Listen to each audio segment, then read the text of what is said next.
Hi friends, YouTube पर आप सभी का स्वागत है। दोस्तों, मैं फिर से आप सभी के सामने BHDC 131 का एक बहुत ही महत्वपूर्ण प्रश्न को आप सभी के सामने लेकर आया हूं।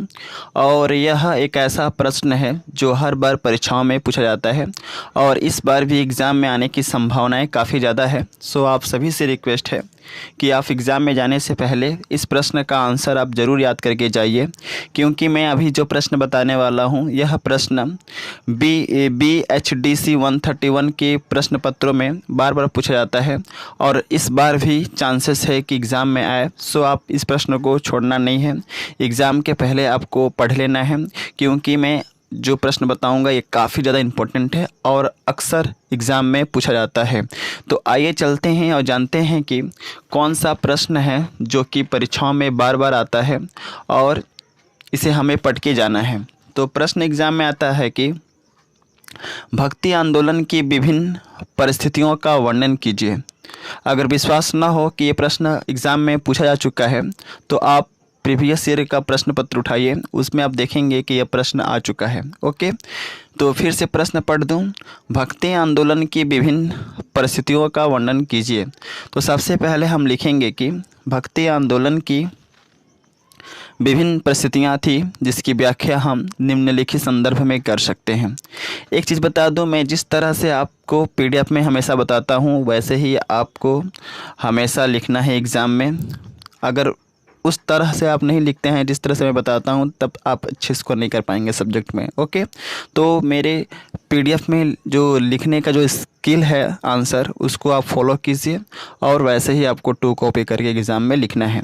तो सबसे पहले आप आंसर के अंतर्गत क्या लिखेंगे कि भक्ति आंदोलन की विभिन्न परिस्थितियाँ थी जिसकी व्याख्या हम निम्नलिखित संदर्भ में कर सकते हैं।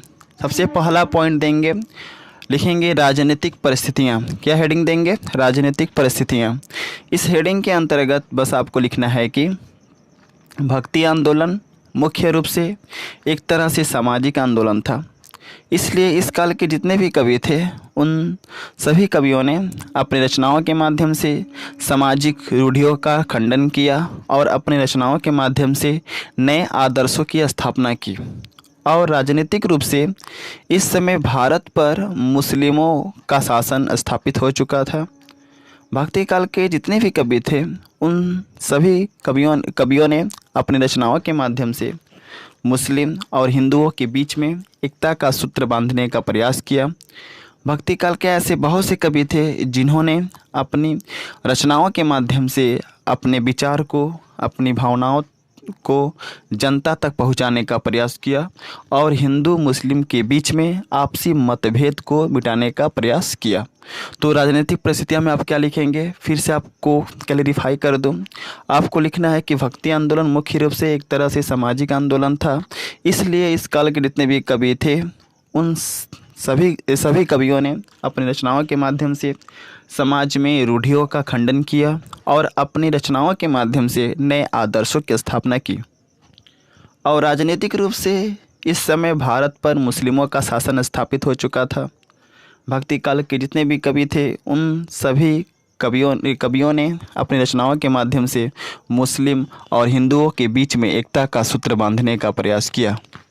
भक्ति काल के ऐसे बहुत से कवि थे जिन्होंने अपने रचनाओं के माध्यम से अपने विचार को, अपनी भावनाओं को जनता तक पहुंचाने का प्रयास किया और हिंदू मुस्लिमों के बीच में आपसी मतभेद को मिटाने का प्रयास किया।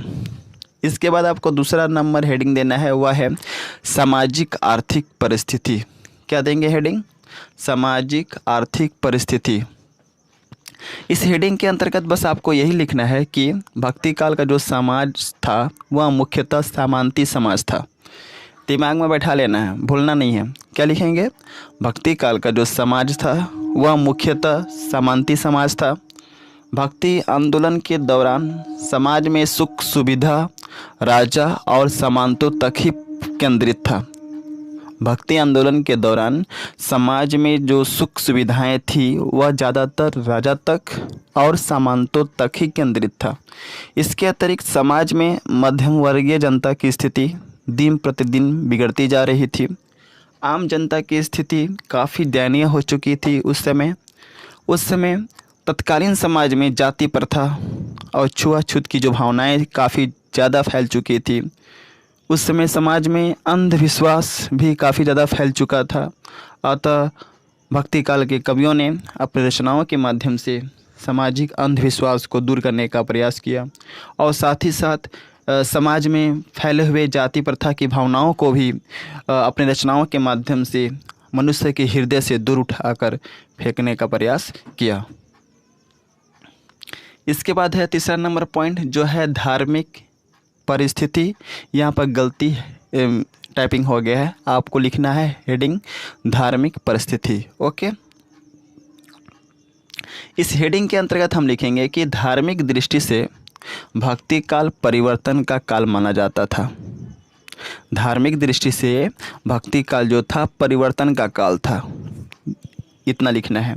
उस समय समाज में वैदिक देवताएं जैसे इंद्र, वरुण, रुद्र आदि की जगह अब विष्णु की भी पूजा अर्चना शुरू हो गई थी।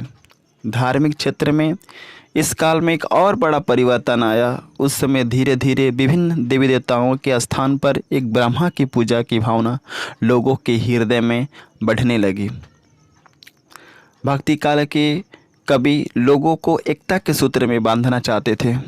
सिख संप्रदाय के संस्थापक जो थे, जिनका नाम क्या था, गुरु नानक। तो क्या लिखेंगे हम, सिख संप्रदाय के संस्थापक गुरु नानक ने लोगों में एकता स्थापित करने के लिए सिख पंथ की स्थापना की।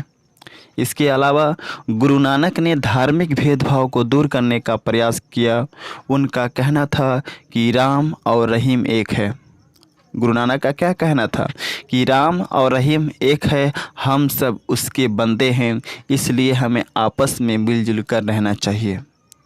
ओके, तो आई थिंक जो है आप लोगों को इस वीडियो में समझ में आ गया होगा कि भक्ति आंदोलन की क्या क्या परिस्थितियां थी। पहला परिस्थिति था राजनीतिक परिस्थितियां, दूसरा है सामाजिक परिस्थिति, तीसरा है धार्मिक परिस्थिति।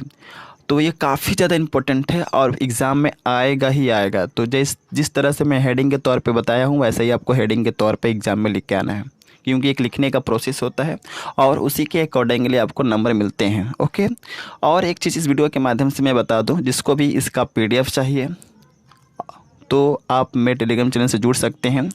मैं अपने टेलीग्राम चैनल का लिंक जो है इस वीडियो के डिस्क्रिप्शन में दे दिया हूं। आप जल्दी से उस लिंक पर क्लिक कीजिए और टेलीग्राम चैनल से जुड़ जाइए, क्योंकि जैसे ही आप मेरे टेलीग्राम चैनल पर आते हैं, वहां से आप सभी को मेरा इसका PDF मिल जाएगा और इसके रिगार्डिंग बहुत सारे वीडियो मैंने पहले ही अपलोड कर दिए हैं। वे सारे के सारे वीडियो मिल जाएंगे और इसके रिगार्डिंग जितने भी PDF हैं वीडियो के, वे सारे के सारे PDF टेलीग्राम चैनल पर मौजूद है। वे सभी के सभी मिल जाएंगे और उन वीडियो में बताए गए सभी प्रश्न इंपॉर्टेंट क्वेश्चन हैं और बार बार परीक्षा में पूछे जाते हैं। So best of luck for all of you for your exam and thanks for watching my video. जय हिंद, वंदे मातरम।